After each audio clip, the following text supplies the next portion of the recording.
All right, everyone, welcome back here. SportsBook Sports, all things sports betting. I'm your host, Connor, with my boy here, GA. What's up? What's up? Welcome to episode 16. Episode 16, Big 12 Conference Preview, college football. As you guys probably saw in the last episode, we did the Big 10 Conference. We did ACC already as well. Pac-12. Pac-12. We're moving through it. Yep, and then we'll leave... We're saving the big dog for last. As I say, the best for last with the SEC. Same format as our last couple episodes with this one, though, and we'll do the same thing with the Big 12, and you'll see our picks and sort of our outlook on what the year is looking like.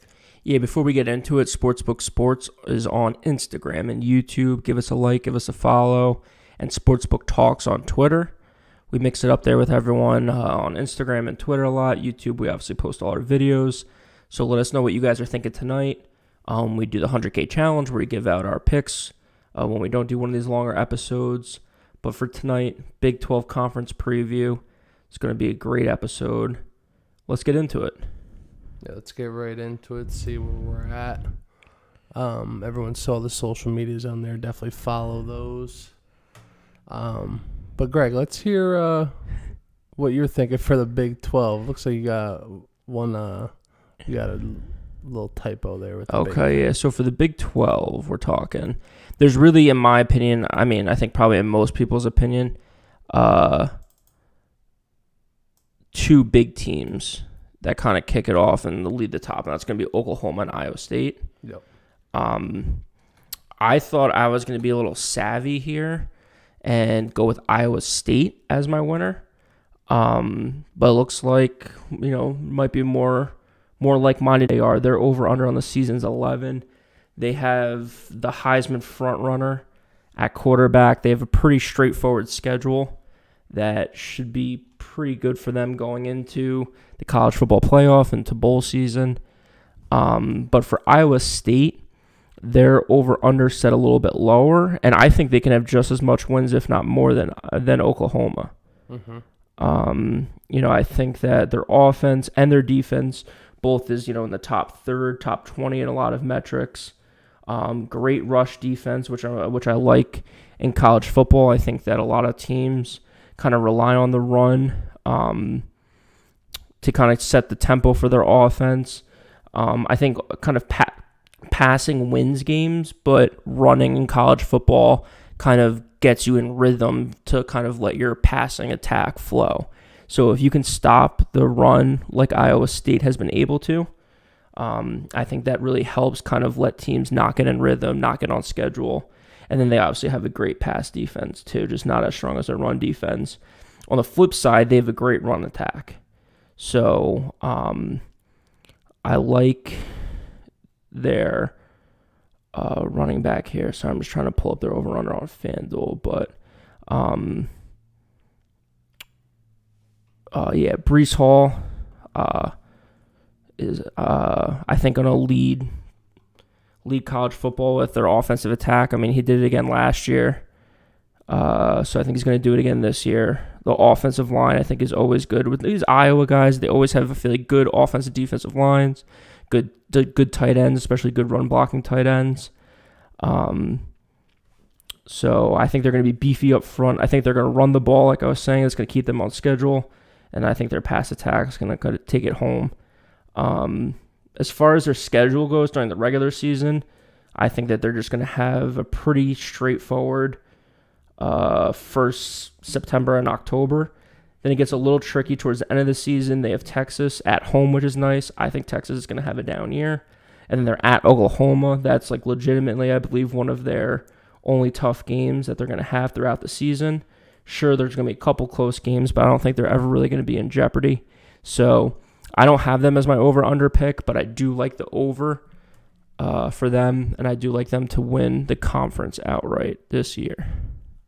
Yep, I'd say I'm with you on that pick as well. As far as them winning the conference, I think I was going to say we might be on the same side for them winning the conference, But what do you see that kind of strikes you that they might be able to take down Oklahoma if they match up in that conference championship? I just think experience this year. Okay. They had a good team last year that I think they're only going to improve on. Same coach, Matt Campbell. Yeah, which I feel like he's kind of in that sweet spot, like that 5th, 6th, 7th year. You have your recruits in now that you've been recruiting for the last few years coming in. Yep. You might have a couple transfers as well. And then, like you said, experience. They have a lot of returners on offense and defense. And they had a good year last year. So hopefully they're going to build on that and go even farther. Yeah. I was going to say, I think they definitely will. I mean, Lincoln Riley's done a good job over in Oklahoma. They have a solid offense, obviously led with their quarterback Spencer Rattler, but are they gonna have the best offense in college football this year, Oklahoma? They got a good chance. I mean, the way they play and the way Rattler can get out on the edges and run the ball, and also has a good arm. I mean, they have a good running game. I think Iowa State, though, their offense is going to be not as flashy as what you see in Oklahoma. That's a good word for it. But just as efficient. Yep. That's why I like them to get it done. I think their experience will help them as well. So that's sort of why I ended up taking them to win it. Obviously, I think it'll be those two in the Big 12 championship game. But I see Iowa State coming back with a little more experience than what they did last year, and also just learning from the mistakes that they made in some of the games that they had, and potentially just come out to have a better finish at the end of the year than they did last year. I mean, they beat Oregon in the bowl game that they played, but they did lose to Oklahoma, which they had a chance to win it. I remember watching that game up at Rivers. Yeah, Oklahoma State. Yeah, and they came back. I took them live to win it, and they on the last drive, I think they threw up an interception or something, but it was a dumb play. He honestly should have held out. Okay. That's what I mean as far as that. I think they're going to learn from their mistakes and come back ready to win it this year. Yeah, and then also too, like you're saying, I just like the defense. I talked a little bit about Hall on offense, leading the league in rushing, coming back this year to kind of build on what he did. But then they also have Rose on defense, led college football and tackles as a linebacker. Yeah. And when you just have those staples on both offense and defense, I think that just tremendously helps. And then to your point, I think their offense is going to be good. I don't think it's going to be as flashy as Oklahoma, but I do think that their defense is going to be just a step better than Oklahoma's defense. Yeah. I think Oklahoma's defense for the years wasn't that great. A lot of the Big 12 teams' defenses weren't that great. I think Oklahoma has improved a lot on the defensive side, but I think Iowa State's just going to be a step ahead. Yeah. Them on the defensive side of the ball this year. So yeah, right now on FanDuel, again, we do all our lines on FanDuel. Right now it's actually set at 9.5. So we're looking at preseason strict at 9, but right now it's 9.5 minus 110.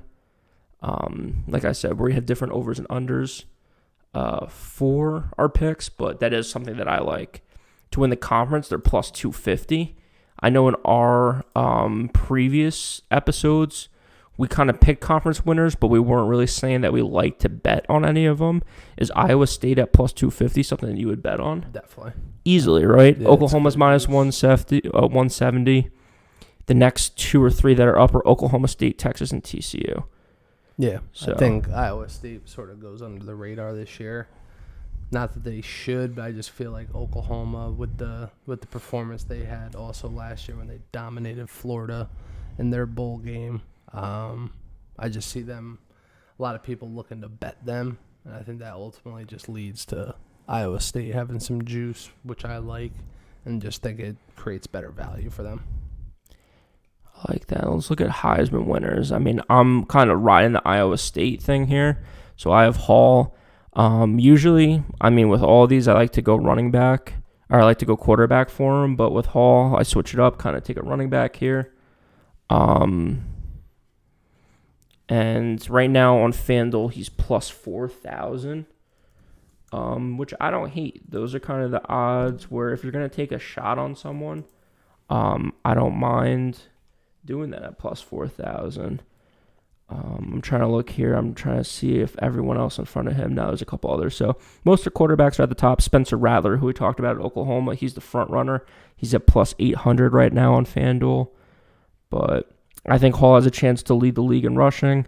I think that Iowa State, I believe, like most teams in college football, like to establish their rhythm and their tempo with the run. And, rushing yards per game last year, top third of the league. Rushing attempts per game, kind of middle of the pack. But I think that they're going to get it done. I think that Hall has a chance. If you're looking for someone outside of a quarterback, I think he's a pretty good bet this year to be up there at the final day in, was it Music City or Radio City, where they do the Heisman presentation. Yeah. So I think he's a chance to make it there and be a contender to win it all. I'd agree. I think he's got a good shot. I'm going with his teammate Brock Purdy. I also like Spencer Rattler just because I feel like he's going to get enough. He's going to get enough for the stats to go up there.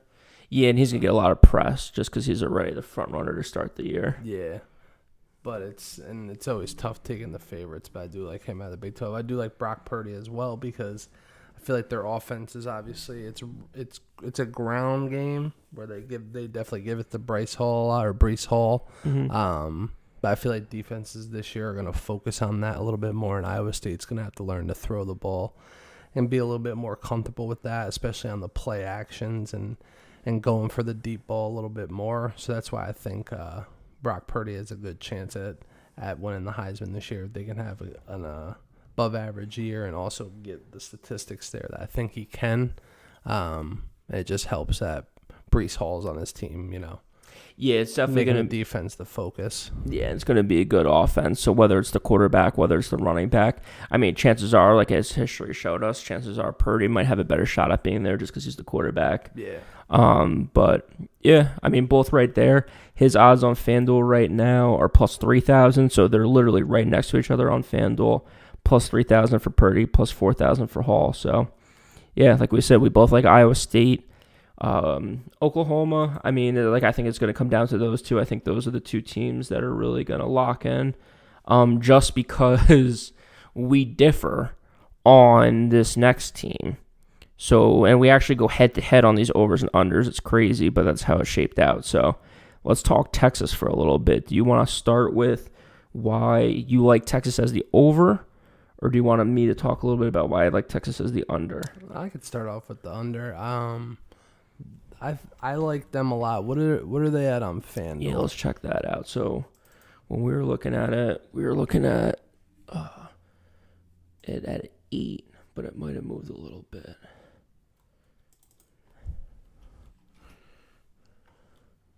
So Texas right now, so this might sway a little bit. 7.5. The over though is minus 165. Yeah, I'll definitely shop that That's line. 7.5. You gotta shop the line. Under's minus 110. Yeah, but I'm sorry, plus 140. I feel the reason I like them is I think they're going to be underestimated coming into this year. Sam Ehlinger graduated, obviously, and moved on. Who they think who people obviously thought was the better quarterback. Yep. But last year they had a guy, Casey Thompson, who was going to step up and most likely be the starter this year. He came in, played in the bowl game a little bit, had a great showing in the rout of Colorado. I mean, he threw 4 touchdowns, went 8 for 10 in the second half. And from some of the stuff I read and from just watching that game, I honestly think he has more potential than Ehlinger. Okay. Ehlinger was a guy that obviously was a career guy at Texas. He had a big name for himself, so it's hard to pull him his senior year. But from some of the stuff I read, some people think this Thompson kid was better than Ehlinger. Okay. And they just didn't want to play him because of obviously the history that Ehlinger had. They bring back a solid run game. Bijan Robinson, who was pretty dominant last year. They got some graduate chancers coming in on the defensive side, one from LSU and one from Notre Dame. Their D-line is tough, which it always is. They have an NFL linebacker. I think their defense is really going to be the strong point of them this year, and I think Thompson can do enough to get them some wins. And as I look at their schedule, I just don't see them losing too many games overall besides, the Iowa State and the Oklahoma game. So that would give them 10 wins on the year if they just drop 2. Yeah, and it looks like Oklahoma's at a neutral site. Yep. Which is obviously a tough task either way when you're playing them. But I mean, everyone else on their schedule, I think, is a pretty easy win. The only other one is like it being at 7.5, and even though the juice is minus 160, I might still take that. I'm gonna try to shop it and see if I can get it at 8, because I do see them going 9-3, but 7.5 at that juice. Maybe if I can get it at like 130 to 140, which I doubt you'll find at any other book, might be more worth it. But yeah, I feel like Texas too, because it's like a big name school, has a big like national appeal. Might have like a lot of people taking the over, so that's why it might be juiced up so high. Usually these over-unders you see at that 110, 120, maybe 130. Yeah. I don't think I've ever seen it 165 before. Yeah. So yeah, it definitely makes sense to shop the line. So you like the over on it. I like the under on it for some of the same reasons kind of that you talked about, but I just feel the opposite way on it. Sam Ehlinger, I think that there's a reason why he was a starter, 4-year starter. I think, if you look at some of the reports now in the Colts training camp, he's like looking rock solid. Carson Wentz obviously hurt, so he's getting a lot more playing time than was previously expected. So, Sam Ehlinger isn't coming back. He came back last year after a pretty good junior year, if I remember correctly, because he wanted to ride out his senior year. He thought they could be something special. And while they were good, they kind of fell flat. They lost to Oklahoma, they lost to Iowa State, they lost to TCU. They played some close games against some other opponents. At home against West Virginia was a close game. Was it TCU was a loss? Texas Tech was a touchdown game, I believe. So there's a couple games that I think just Baylor was a win, but it was again an 11-point game. Oklahoma State was a win, but it was a touchdown game. So I think a lot of these, for some reason Texas kind of plays to the competition, and that's why I'm a little nervous about some of these games that are a little bit closer. Granted, there's some games that are easy wins on their schedule for sure. Some of them are at home, which is nice. But one of the big question marks on the whole year, besides the quarterback, is Steve Sarkeesian. So Steve comes in, obviously left his team in the Pac-12. I think he stepped away from coaching for a little bit and then went to Alabama. Was the offensive coordinator for Alabama for the last few years. Obviously did a great job there. But I think that anyone that goes to Alabama does a good job. I don't know how much weight I put into the fact that he won a national championship or two. I don't know off the top of my head with Alabama as an offensive coordinator. So first-year coach, not his guys, not his recruits, gets me a little nervous. And then looking at the schedule, so besides the coach and the quarterback, the schedule does give me some reservations. Offensively and defensively, they rank kind of top third in most categories. Points per game, yards per point, they were like 5th in the country. So obviously a high-scoring team. But I get a little nervous about, strength of schedule by our metrics here that we have in front of us, 5th hardest schedule in the country. Yep. So, yeah, I agree that there's some easy wins, and I agree that there are some penciled-in losses. At Iowa State's going to be tough. Neutral site versus Oklahoma is going to be tough. But I think where we differ, and the reason why we have the over-under opposite, I think at Arkansas is going to be tough week 2. I think that, they might come out flat game 1 against LA Lafayette. I don't know if that's going to be a loss. I don't think it's going to be a loss. But I think that their first road game under a new coach might be tricky for them at Arkansas. At TCU is going to be tough. They lost to TCU outright last year. And then at West Virginia is going to be tough. They played a close game at home against them last year. They won 17-13.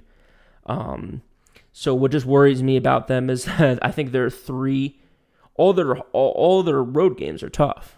Yeah. So that's just what worries me. At Arkansas is tough. At TCU is tough. Neutral site versus Oklahoma is tough. At Iowa State's tough. At West Virginia is tough. The only team that's really an easy road game for them is at Baylor. And, I don't think Baylor's going to be very good this year. So I think that should be an easy win. But, if you're looking at 4 losses, you don't hit the 9 wins that you need to. You get to 8 wins, 8-4 season. Probably not a bad season for a first year coach with Steve Sarkeesian, but that's going to be my underplay for the Big 12. I just don't think they get it done, unfortunately. For the over-unders. Yep. And then we go opposite. We stay in Texas. We go opposite with Texas Tech. Yeah. So I like the over on Texas Tech this year. I was just talking for a minute, though, so I don't know if you want to go with the under and why you like the under for them. I mean, it's 5.5. I'm really interested in what it is on FanDuel. Yeah, I mean, because I think it's going to be close. Yeah, so I think it'll be somewhat close. I just don't think they're gonna have it this year to what they had last year. Last year they sucked anyway. They were 4-6. Obviously, I feel like there's a little bit of improvement. They do have a better quarterback that's coming in, but I think he's also going to be a little bit overhyped. He's from Oregon, Tyler Show. Yep. But, I just think that the Big 12's deep in other areas, and I just don't see Texas Tech being one of those teams this year. Yeah, I was reading about some of their grad transfers that they do have. Yeah, bringing in a few people. That's what I like. Yeah, none of them are really spectacular football players. None of them are program changers. Yeah, there's some experience in there, so maybe they know football, but are they going to be good enough to win at the Big 12 level? I don't think so. Personally, I just think for them to get above 5.5 wins, they have to win some games that they probably shouldn't win on their schedule. Looking at it, I mean, the first game of the year, they play Houston at a neutral site. That's going to be a tough game. Yep. Stephen F. Austin, Florida International, obviously should be wins.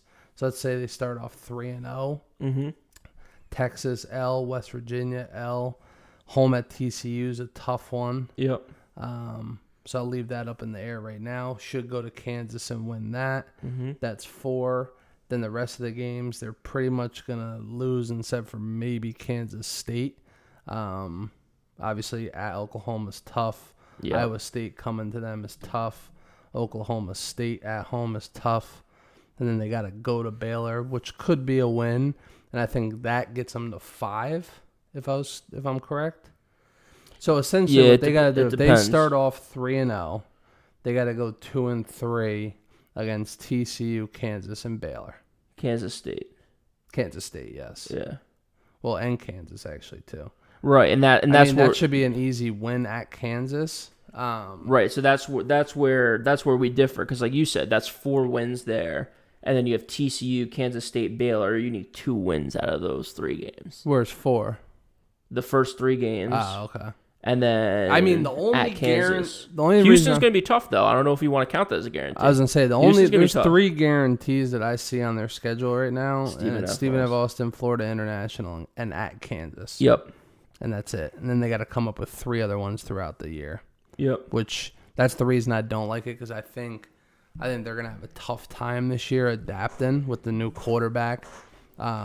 Defense, I don't think is going to be as tough, especially when it plays some of these other grittier teams. Like Tyler Show's coming from Oregon, which is like a flashy football conference in the Pac-12. Yeah. They're not used to that gritty, get down and deep and play tough-ass football, Yeah, I mean, it's not the Texas Tech that we all remember with Cliff Kingsbury and Patrick Mahomes. It's definitely different.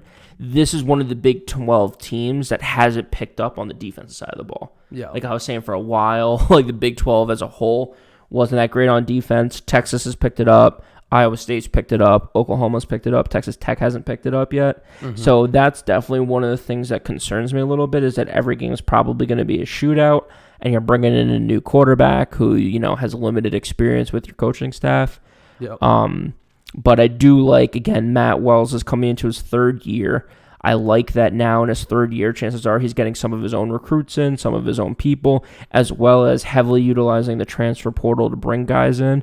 Yeah, they're probably not program changers that are coming in and transferring her in, but are they good enough to get you out of the being ranked 100 in a lot of defensive metrics? Can they get you up to the 70s? Potentially. Potentially. So we'll see on that. I think that there's a chance. Like I said, it's really coming down to the schedule and what you think they're going to do. But like we talked about, I think there's 3 easy wins. Then there's 4 more close games, and they need to get you 3 of those 4 games. Those 4 games that are going to be close is a neutral site versus Houston, where they're favored already. TCU, where they're an underdog. Yep. Kansas State at home, which they're a favorite. And then at Baylor, which they're an underdog. Yep. So it's going to be tough. 2 games are favorites, 2 games they're underdogs. 2 are home, 2 are away. So, but again, you need to get 3 of those to go hit the over. So, there's a chance they shock someone, but I really don't see it, especially with the games that are kind of tougher being on the road. At Texas is on the road, that's tough. At West Virginia is tough. At Oklahoma is a definite loss. Iowa State and Oklahoma State are the only ones at home that maybe they can shock someone, but chances are it's not Iowa State, it's at least Oklahoma State. I think Oklahoma State's going to be pretty good this year. Mm-hmm. I like Mike Gundy down there, and I think that, I think the schedule is going to kind of fall where we think it's going to fall. It really comes down to a couple coin flip games. I like that we were on the opposite on the overs and unders, though. I feel like for the other conferences that we've been doing, we've kind of had other things. So I like that we kind of did our own thing, and it's crazy to me. And that's just how sports and gambling goes in general, how we just both look at this and we're just like, oh, this is going over, this is going under. Yeah. Like, it's just so funny. There's 12 teams to pick from or whatever, if not more, and we just pick the 2 that were opposite. Yep. No interest in Kansas under 1? No. I mean, they're going to be bad. If it was 1.5, I'd take it. It's going to be bad. Let's check out FanDuel real quick. Just for the people at home. See what we got. 1.5 on FanDuel. What's the under, though? Minus 190. Yeah. Yeah.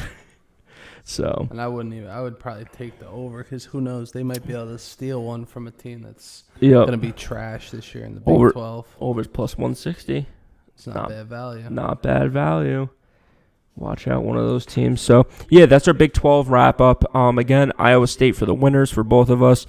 We think that, they're probably do you think they're going to play against Oklahoma in the conference finals? Who's that? Do you think that's going to be the Iowa State versus Oklahoma in the finals? Yeah.